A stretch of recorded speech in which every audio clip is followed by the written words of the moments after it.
આ દિવસોમાં પાકિસ્તાન ફક્ત આર્થિક સંકટનો સામનો કરી રહ્યો નથી, પરંતુ તેના રાજકીય માળખામાં પણ તિરાડો દેખાવા લાગી છે. પાકિસ્તાનની રાષ્ટ્રીય સભામાં શાહબાઝ શરીફની પોતાની પાર્ટી અને સાથી પક્ષના પીપીપીના સાંસદોએ અલગ પ્રાંતની માંગ કરી હતી. આનાથી સરકારની મુશ્કેલીઓમાં વધારો થયો છે, પરંતુ પાકિસ્તાનમાં આંતરિક વિખવાદનો ભય પણ વધ્યો છે. એવી પણ અફવાઓ છે કે ટૂંક સમયમાં પાકિસ્તાન તૂટી જશે અને તેનો નકશો પણ બદલાઈ જશે.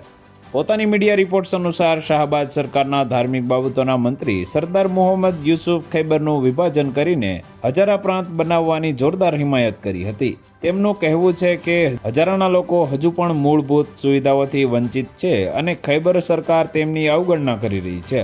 સંસદમાં જ પીપીપીના સાંસદ સૈયદ મુર્તુઝા મોહમ્મદે પંજાબને વિભાજિત કરીને દક્ષિણ પંજાબને અલગ પ્રાંત બનાવવાની માંગ કરી હતી. તેમણે કહ્યું કે પંજાબ પાકિસ્તાનના 60% ભાગ પર કબજો કરે છે. આ રાજકીય અને વહીવટી સંતુલન પેદા કરી રહ્યું છે. તો વધુ માહિતી મેળવવા માટે ચેનલ સાથે જોડાયેલા રહો. વિડીયો પસંદ આવે તો લાઈક કરી દેજો. ચેનલમાં નવા છો તો સબસ્ક્રાઇબ કરી દેજો.